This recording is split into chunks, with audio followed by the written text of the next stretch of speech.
सभी का आपका हार्दिक स्वागत है अपनी एडवांस अकेडमी पे। आप सभी को मिल जाइए, आ जाइए, तेजी पर जुड़ जाइए। देखो आपके साथ, हाँ नमस्कार, सलाम वालेकुम, वालेकुम सलाम, राम राम जी। आइए देखो, स्टार्ट करते हैं अपनी जो यूपी स्पेशल क्लास चल रही है, उसकी 2 क्लास के बाद आज तीसरी क्लास के लिए आप लोग का समर्थन और प्यार इतना मिल रहा है कि मेरा मन गदगद हो रहा है।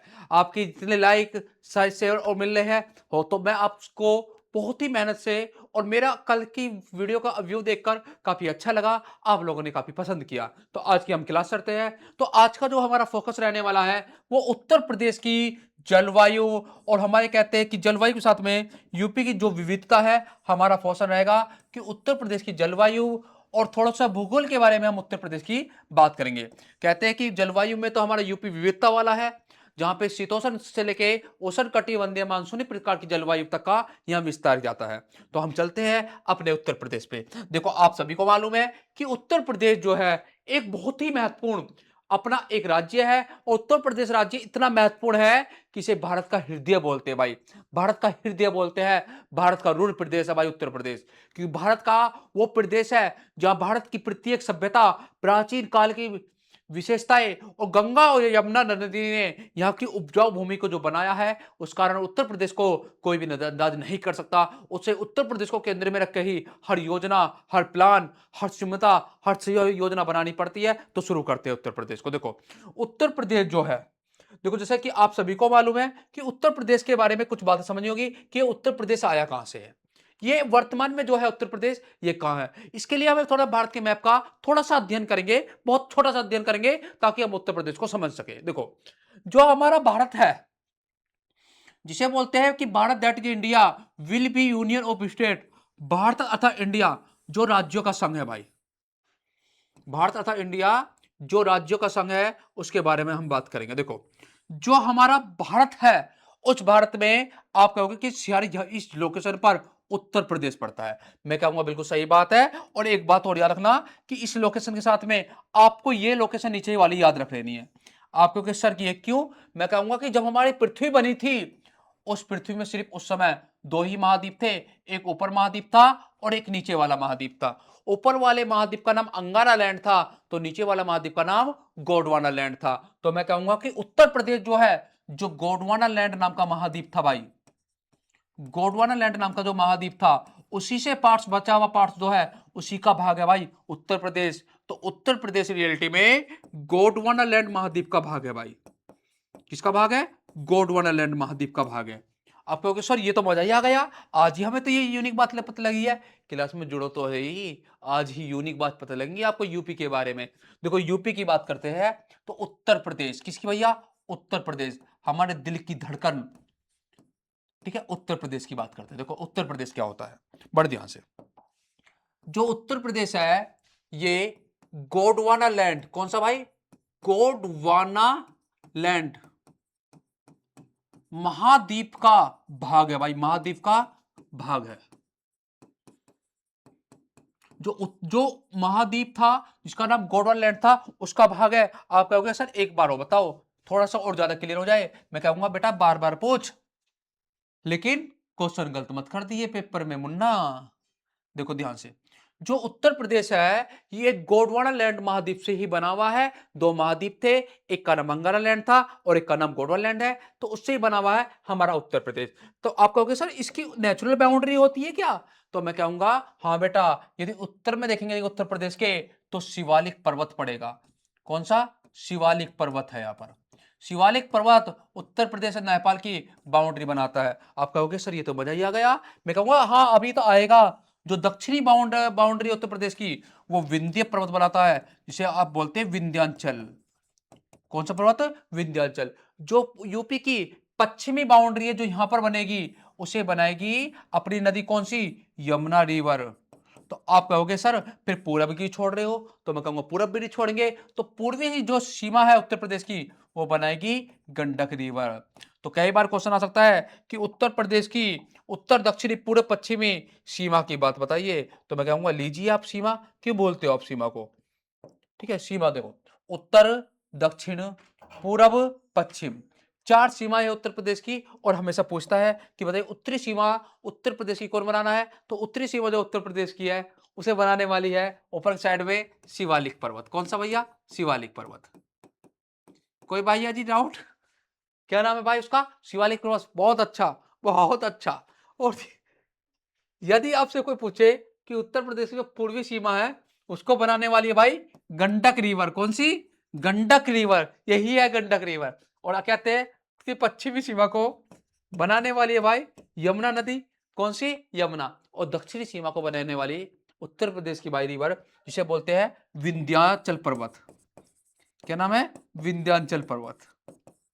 तो याद रहेगा आपको। सर मजा ही आ गया, आज ही हमें ये बातें पता लगी है यूनिक। मैं कहूंगा अभी तक जुड़ो, आपको यूनिक ही मिलेगा, स्पेशल ही मिलेगा। तो उत्तर प्रदेश की 4 सीमा रखना बेटा। और यदि आप कहोगे सर एक बात तो हमने सीमा की बात सुनी थी कि यूपी के 4 जिले भी तो होते हैं, उत्तर दक्षिण पूर्व पश्चिम। तो आपको सिंपल बोलना है कि उत्तर प्रदेश जो है कौन सा भाई? उत्तर प्रदेश का उत्तरी जिला, दक्षिणी जिला और पूर्वी जिला और पश्चिमी जिले की बात करें तो उत्तरी जिला का नाम है भाई यूपी का सहारनपुर। क्या नाम है? सहारनपुर। सर आप कहोगे दक्षिणी जिला कौन सा है? तो आपको बोलना सिंपल कि सोनभद्र होगा। आप कहोगे सर पूर्वी और बता दो, तो मैं कहूंगा कि बिहार के पास में बलिया मिलेगा। और आप कहोगे पश्चिमी, तो मैं कहूंगा कि नया नया बनाया भैया मुजफ्फरनगर से 28 सितंबर 2011 को बनने वाला जिला जिसका नाम है शामली। क्या नाम है भाई? शामली। तो उत्तर प्रदेश का उत्तरी जिला, दक्षिणी जिला, पूर्वी जिला और पश्चिमी जिले की बात करेंगे। हाँ जी, अब बहुत अच्छा बेटा। आपके जो कमेंट सुनकर बड़ी अच्छी लग रहा है, आपके कमेंट पढ़ रहे हैं, बहुत अच्छा लग रहा है, बहुत अच्छा बेटा। देखो उत्तर प्रदेश जो है, यदि बात करें कि उत्तर प्रदेश का जो मैप है प्रेजेंट टाइम का, यहां पे देखो ध्यान से, देखो भाई उत्तर प्रदेश को बड़े ध्यान से देखो। उत्तर प्रदेश का दक्षिणी भाग है भाई। देखो उत्तर प्रदेश को हमने भौगोलिक क्षेत्र से 3 भागों में बांटा गया है। कितने भागों से? 3 भागों से। क्वेश्चन आता है, ये बहुत अच्छा क्वेश्चन है कि उत्तर प्रदेश को, किसको? उत्तर प्रदेश को 3 भौगोलिक क्षेत्रों में बांटा गया है। 3 भौगोलिक क्षेत्रों में बांटा गया है, क्षेत्रों में बांटा गया है। आप कहोगे सर बहुत अच्छी बात है, बांटा गया है तो बांटा गया होगा।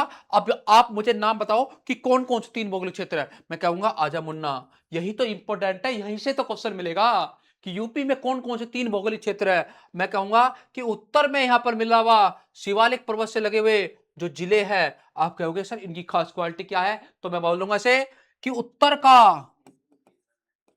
तराई व भावर का क्षेत्र, व भावर का क्षेत्र। तो उत्तर प्रदेश का तराई का क्षेत्र और भावर का क्षेत्र। आपको कुछ दक्षिण का हिस्सा कौन सा है, तो मैं कहूंगा कि दक्षिण का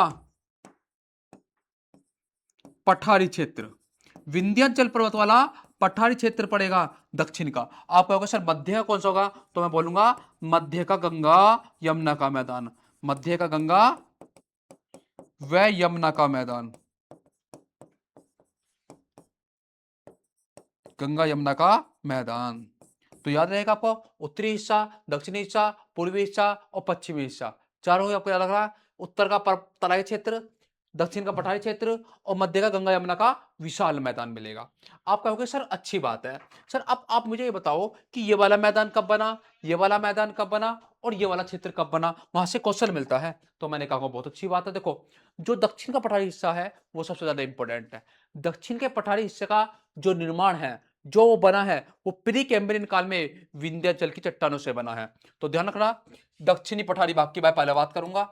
दक्षिणी पठारी भाग, यदि दक्षिणी पठारी भाग की बात करें तो ये कहते हैं कि दक्षिणी पठारी भाषा नहीं भाग।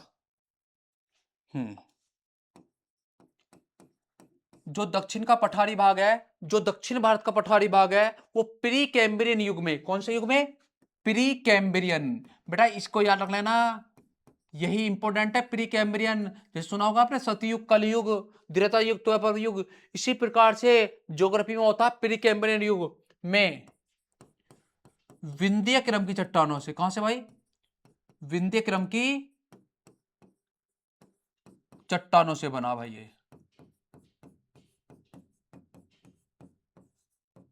ठीक है जी, बात क्लियर होगी। आप कहोगे कि सर बहुत अच्छी बात है, तो आप कहोगे सर किससे बना है, तो मैं कहूंगा कि ये बना है चूने के पत्थर से, इसमें मिलता है चूने का पत्थर। तो विंध्य चट्टानों में क्या मिलता है? चूने का पत्थर। आप कहोगे सर पत्थर के अलावा क्या मिलता है? तो मैं कहूंगा डोलोमाइट। क्या भाई? डोलोमाइट। ध्यान रखो, डोलोमाइट चूने का पत्थर। आप कहोगे सर तीसरा और बताओ, तो मैं बोलूंगा बलुआ पत्थर मिलता है भाई इसमें। क्या मिलता है? बलुआ पत्थर। आप कहोगे सर एक आध और बता दो जो बहुत ही महत्वपूर्ण हो, जो पेपर में छपी जावे। तो सिंपल है, क्वार्टजाइट पत्थर। और मेरे देशवासियों, सबसे महत्वपूर्ण इसमें मिलता है जिसे बोलते हैं कांगला, कांगलो मेरेट पत्थर। ठीक है, ये चार होते हैं जो कौन से मिलते हैं? दक्षिणी पठार में मिलते हैं। दक्षिणी पठार में पाए जाने वाले आदकल्प में कहते हैं कि दक्षिणी जो यूपी है, यहां पे होता है ये बुंदेलखंड क्षेत्र। कौन सा है? बुंदेलखंड क्षेत्र। और बुंदेलखंड क्षेत्र में पाए जाने वाली चट्टानों को बुंदेलखंड नीस बोलते हैं। क्या बोलते हैं इस वाले क्षेत्र को? बुंदेलखंड नीस। बुंदेलखंड नीस। तो बुंदेलखंड नीस में आपको याद रखना चाहिए ये दक्षिणी बुंदेलखंड क्षेत्र है, और यहां मिलता है लाल। आपको सर लाल लाल नहीं, मैं बोल रहा हूं लाल ऑर्थोक्लेज। एक तो मिलेगा इसमें लाल ऑर्थोक्लेज का क्षेत्र। आपको सर दूसरा कौन मिलेगा? तो दूसरा मिलेगा इसमें फेल्ड्स्पार का क्षेत्र। और इसमें जो तीसरा क्षेत्र है वो जो मिलेगा उसे बोलते हैं हार्नब्लेड का क्षेत्र। हार्नब्लेड का क्षेत्र, या इसी को बोल सकते हैं हम हार्नब्लेड क्लोराइट वाला। ये तीन चार चीजें इसमें मिलती है, किसमें? बुंदेलखंड नीज में। बुंदेलखंड मतलब ललितपुर और झांसी वाला जी। तो दक्षिणी भारत का आपको क्लियर हुआ? हाँ जी, बहुत अच्छा। दक्षिणी भारत आपको क्लियर हो गया। आप कह रहे हो सर अच्छे से प्रॉपर नोट्स तैयार हो गए हैं। तो आगे यदि हम बात करें कि इसके अलावा जो गंगा व यमुना का मैदान है भाई, किसका? गंगा व यमुना का मैदान। देखो गंगा और यमुना का जो मैदान है वो बहुत ही महत्वपूर्ण है। तो वहां पूछता है कि वो कब बना था। तो ध्यान रखना बेटा, वो बना था प्लोस्टोसीन युग में। कौन से में? प्लोस्टोसीन युग में। तो प्लोस्टोसीन युग में गंगा यमुना का मैदान बना है जो बहुत ही महत्वपूर्ण है। और गंगा यमुना का मैदान कहते हैं कि पूरे उत्तर प्रदेश में ये मैदान फैला हुआ है। जैसे मेरठ जिला, हापुड़ जिला, बुलंदशहर जिला। तो जैसे अपने यूपी के देखो ध्यान से, जैसे बेटा ये मुजफ्फरनगर, मेरठ, गाजियाबाद, बुलंदशहर, अमरोहा, संभल, अलीगढ़, बदायूं, कासगंज, इटावा, हाथरस, मैनपुरी, कन्नौज, ठीक है, और फर्रुखाबाद। ये जो जिले जितने भी हैं, इनमें सब में क्या फैला हुआ है? उत्तर प्रदेश का गंगा का मैदान फैला हुआ है, इलाहाबाद और वाराणसी तक। तो आप कहोगे सर बात क्लियर आ गई। अब मैं कहूंगा कि उत्तर प्रदेश में एक बात और समझ लेना बेटा, कि ये मैदान जो बना बना है, लेकिन उत्तर प्रदेश में पहाड़ भी है भाई। उत्तर में शिवालिक पर्वत है भाई। तो यदि कोई पूछोगे कि उत्तर में शिवालिक पर्वत है, क्या यूपी में भी कोई पर्वत है? तो मैं कहूंगा हाँ, सहारनपुर जिले में उत्तर प्रदेश में पर्वत होते हैं। तो सहारनपुर में शिवालिक पर्वत है भाई। कहां पर? सहारनपुर में शिवालिक पर्वत है।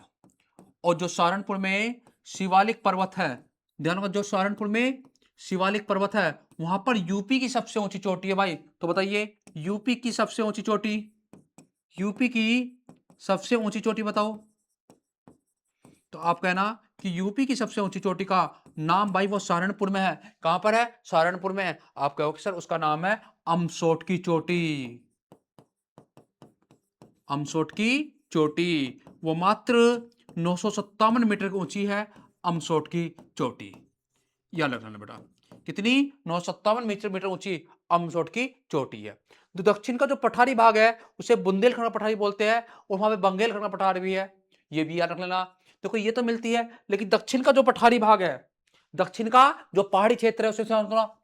दक्षिण का पहाड़ी क्षेत्र, यहां से ही क्वेश्चन मिलेगा आपको। देखो दक्षिण का जो पहाड़ी क्षेत्र है उसमें याद रखना बेटा, उसमें आता है बुंदेलखंड। मेरे देशवासियों, मेरे भाइयों, तो बुंदेलखंड। और आप कहोगे सर बुंदेलखंड का पठार तो मैंने सुना है कि झांसी में है, जालौन में है, ललितपुर में है।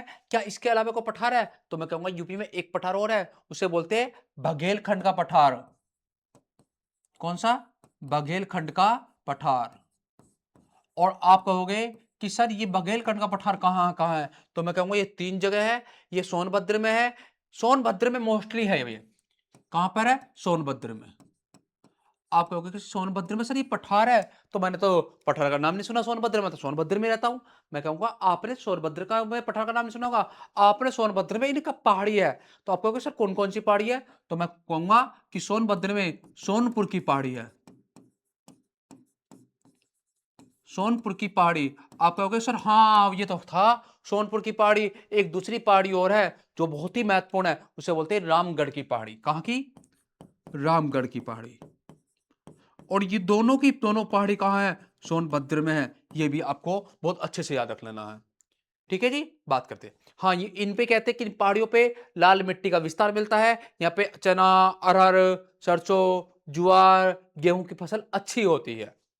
ठीक है जी, इसको याद रख लेना, बहुत अच्छे से याद रखोगे आप। बहुत विश्वास है मुझे, आप कभी नहीं बोलते। देखो हमारे यहाँ की जो जलवायु है, जैसे एक व्यक्तिगत जलवायु निर्देशन में होता है, जैसे कोम्पेन है। कोम्पेन बोलता है कि यूपी की जो जलवायु है, यूपी की जलवायु, कोम्पेन बोलता है कि यूपी की जो जलवायु है वो है भाई शुष्क, शीत, शुष्क भी है और शीत भी है और मानसूनी जलवायु है भाई। ठीक है, और जबकि एक व्यक्ति और है जैसे है थारवेट, वो पता क्या बोलता है? वो बोलता है कि यूपी जो जलवायु है वो समशीतोष्ण आर्द्र जलवायु है। समशीतोष्ण आर्द्र जलवायु है यूपी के यहाँ की। तो याद रहेगा आपको। हाँ जी, आप कहोगे सर पेपर में क्या लगानी होगी जलवायु? बहुत अच्छी बात भैया, उसमें लगानी है उष्ण कटिबंधीय समशीतोष्ण मानसूनी जलवायु या उपोष्ण जलवायु पे लगानी है आपको यूपी की। कौन सी लगानी है यूपी की स्पेशल में? उपोष्ण। ठीक है, यदि उपोष्ण ऑप्शन में ना मिलेगा तो आप लगाओगे उष्ण कटिबंधीय मानसूनी जलवायु, उष्ण कटिबंधीय, जो कि भारत की है मानसूनी जलवायु। याद रख लेना आपको, ये बहुत महत्वपूर्ण है बेटा। ठीक है, तो थोड़ी सी बात करते हैं आगे। देखो यूपी में यदि बात करें कि सबसे अधिक गर्मी कहां पड़ेगी, देखो ध्यान से। यूपी का जो क्षेत्रफल है वो 2,40,928 वर्ग किलोमीटर है। ये पहली क्लास में बता चुका हूं, वर्ग किलोमीटर में क्षेत्रफल है। और यूपी जो है भारत का चौथा सबसे बड़ा राज्य पड़ता है। आप कहोगे सर पहले पे कौन सा है, तो मैं कहूंगा पूरे देश का सबसे बड़ा राज्य राजस्थान है, जो उसका क्षेत्रफल 3,42,239 वर्ग किलोमीटर है। आप कहोगे सर अच्छी बात है, आज पता लगी कि यूपी चौथा सबसे बड़ा राज्य है। भौगोलिक विशेषताएं और जलवायु परिस्थिति को ये बहुत सारे समेटे हुए है। समशीतोष्ण भी है तो बहुत ज्यादा गर्मी पड़ती है, कहीं सर्दी पड़ती है, तो कोई मौसम में परिवर्तन होता ही रहता है। हाँ, तो यूपी के सबसे यदि गर्म जिलों की बात करें तो हमारा झांसी और आगरा, गर्मियों की चरम सीमा पहुंच जाती है भाई। आगरा में टेम्परेचर बहुत बढ़ता है, झांसी में भी ग्रीष्म काल में अत्यधिक तापमान होता है भाई झांसी में।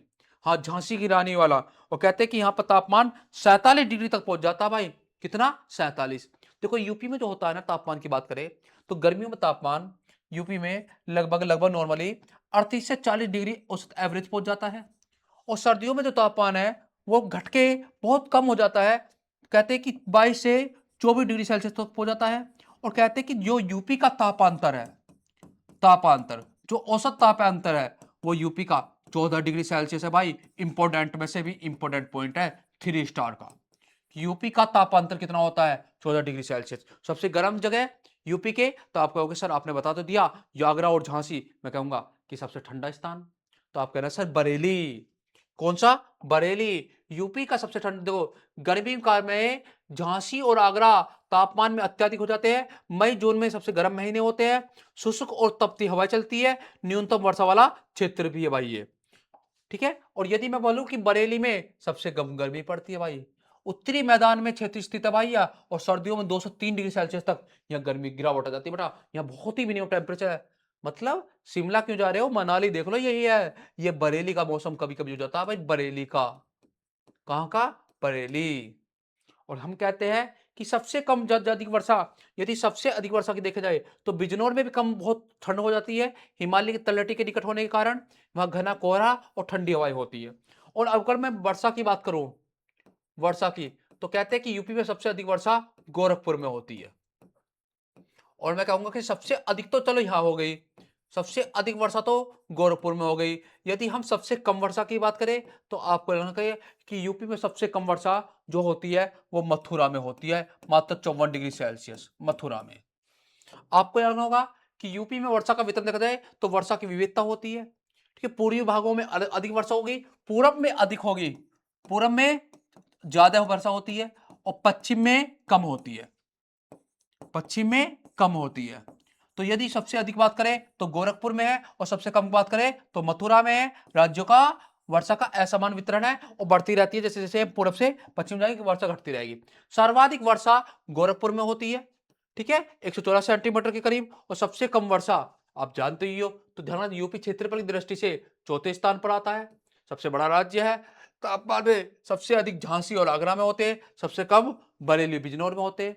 गोरखपुर में सबसे अधिक वर्षा होती है, मथुरा में सबसे कम होती है। और गंगा नदी सबसे पुरानी और महत्वपूर्ण नदी है और उत्तर प्रदेश की से जीवन रेखा बोलते हैं। तो उत्तर प्रदेश की जीवन रेखा गंगा नदी, कौन सी नदी? गंगा नदी।